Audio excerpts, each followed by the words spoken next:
Hello everyone, today's book is called Chester the Chimpanzee, written by Les Nuckolls and illustrated by Rachel Sharp. I'm excited about this one. It's a brand new book for me. And it's published by Sweetwater Books out of Springville, Utah.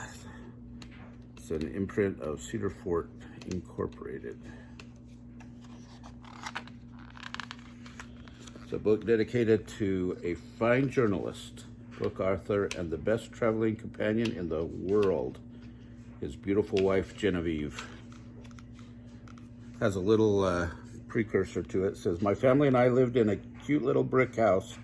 Lots of people live in brick houses and not like mine. My brick house is smack dab in the middle of Africa. My name is Linda. We moved here from America so my dad could help African teachers. There's a little dirt road that runs by our house. Lots of moms walk by, headed for the outdoor market. It's very fun to see the babies tied to their backs." Maybe we'll find out more about that. Oh, maybe that's part of the story. Hope so. "Hi, Linda," my friend Sandy greeted as she joined me. Sandy and I are the same age. Her family lives right next door to mine. They are a really fun African family. We like to get together for cookouts and parties in the springtime, right after the rainy season has ended. Everything is beautiful and green that time of year. We climbed into the swings that hung beneath the giant baobab tree. I hope I said that right. My friend pointed down the road and said, "Look, I see a car coming. Is it your dad?" She was right. My dad pulled up and got out of the car. He was dressed in his usual tan shorts and shirt. However, he was different. He was acting very strange.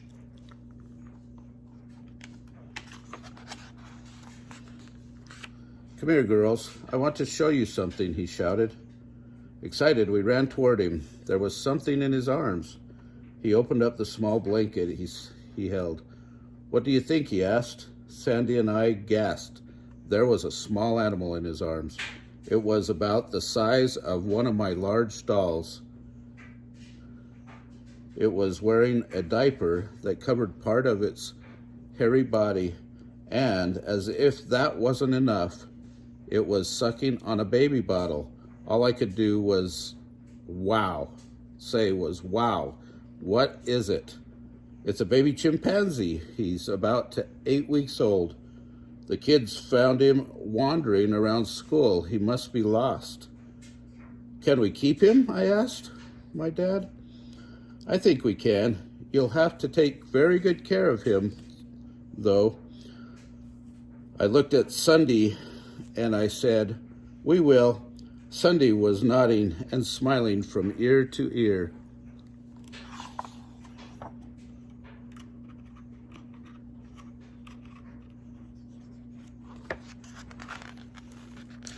That afternoon, we gave our new baby a bath. "Linda, what should we name this little guy?" Sunday asked. We thought up lots of ideas. Then at the same time, we both said Chester.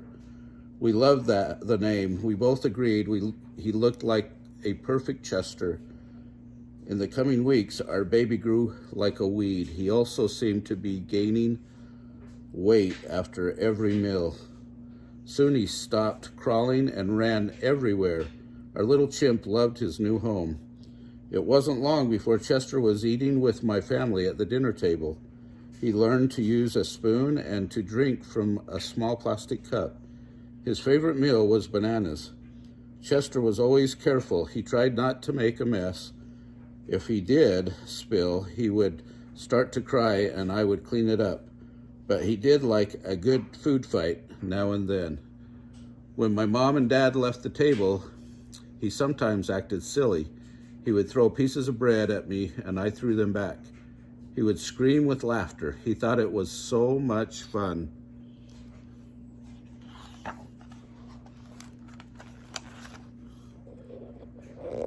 Move a little more that way. Chester grew bigger and bigger each day. He loved to be pushed on the swings. Afterward, he would scramble up the swings into the huge baobab tree growing above us. High up in the tree, he jumped fast from branch to branch. Then he would hang by his knees, upside down, and wave to us below. There was always a giant smile on his face. He was a born circus performer. We like to call him Chester the Clown. After his show, he would climb down. We always knew what he wanted next if he pointed at the baby carriage. Chester would climb inside, get comfortable, and we would cover him with his blanket. Then we would sing to him while we pushed him around the yard. One day, Chester and I had played until we were covered in dirt. We both needed a bath. He loved hopping in the tub and often begged for a bubble bath. With the warm water running, I poured in the bath soap. As huge bubbles popped everywhere, Chester screamed with delight. Soon, all you could see was my head and Chester's grinning face above the foam. My little hairy friend scrubbed himself from head to toe. When he knew he had done a good job, it was time to play. Without warning, he slapped his hand in the water. With a big ball of bubbles, he hit me square in the face. "Okay, if that's what you want," I yelled. Kicking my feet, a soapy wave splashed right over his head. The bubble battle was on. I threw handfuls of bubbles at him with a rapid fire. He returned my attack by launching a washcloth at my head. We were having the time of our lives. When we'd had enough, we climbed out and mopped up the wet floor.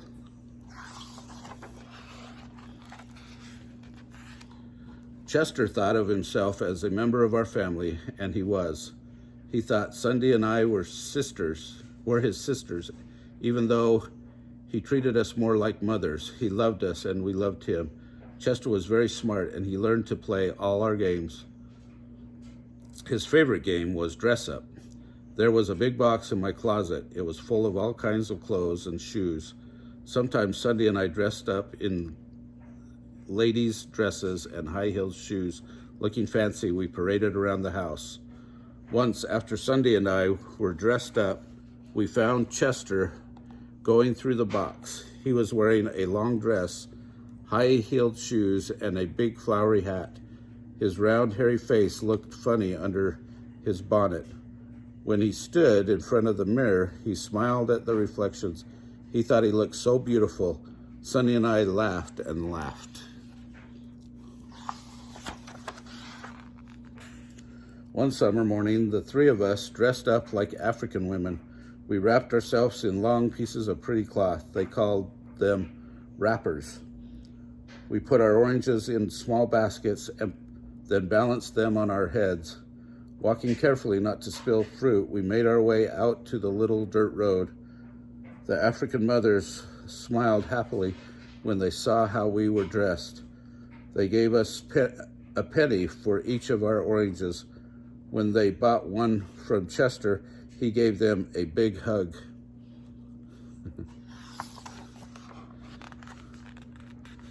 Another day, Sunday and I were drawing pictures in my living room.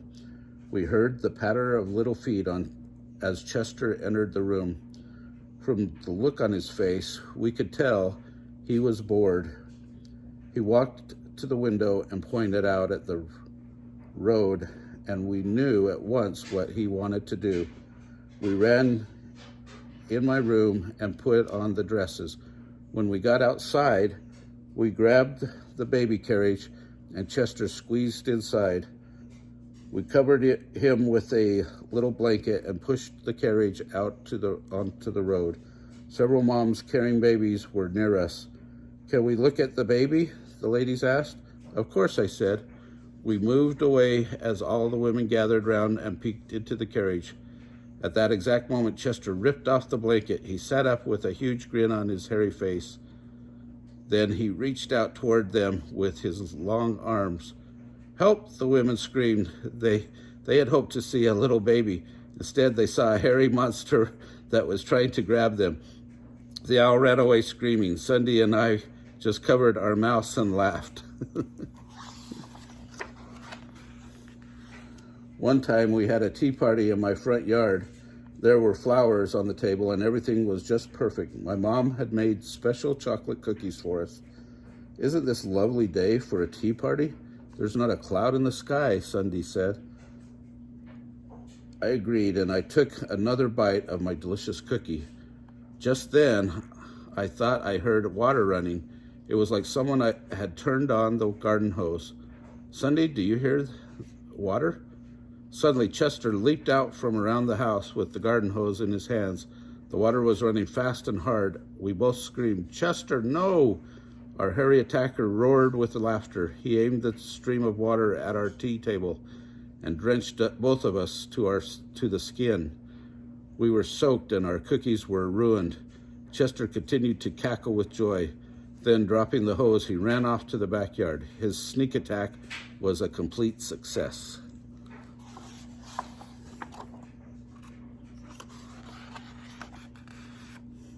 Halloween came. I had a lot of fun at school where I dressed up like a ghost. I wore a large white pillowcase over my head. My dad cut out 2 holes for the eyes so I could see. All of the other kids wore costumes too. That evening, I was sitting at the dinner table with my mom and dad. We were talking about the fun day at school. Suddenly, there was a loud banging noise against the kitchen window. It frightened us all. We turned and stared out the window. It was almost dark outside. Still, we could see a large white ghost peering at us through the glass. It made weird, spooky sounds like that really scared me. Then, even in the darkness, we could see long, hairy arms hidden under the pillowcase. We saw a furry face. The hairy ghost made one last shriek as he ran off, giggling, to the backyard. Chester had struck again.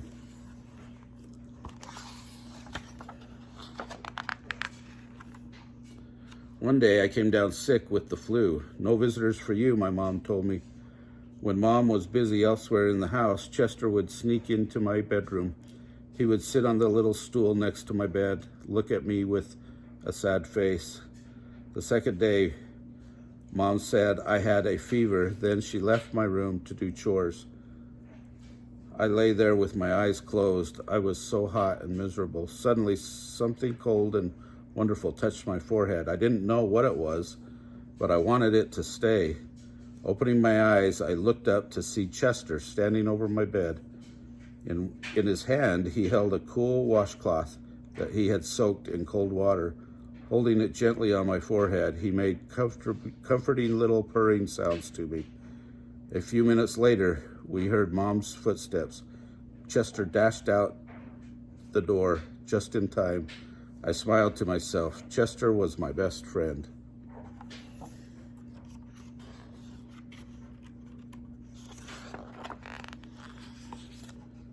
Christmas time finally came, and we decorated a large tree. It was fun watching Chester hang colorful balls on the green limbs. My father had an old Santa Claus costume, and he had worn it to my class that day for a Christmas party.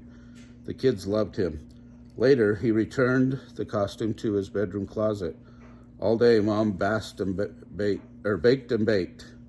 She made enough cookies to last us to Valentine's Day. The next morning was Christmas. I was still sleeping when Dad burst into my room. "Wake up," he yelled. I jumped up, still in my pajamas. "Come on and see," he said. We ran to the front window. Dad pointed out at the little dirt road. There was a large group of African children gathered there. They looked so happy and excited. because someone was passing out cookies to them. Then I spotted him. Santa was in the middle of the kids. He wore a red hat with a white ball hanging from it. On his face, he had a white cotton beard. His red coat and pants finished off his costume, and in his arms, he held a large bag filled with cookies. I bet you can guess who that was.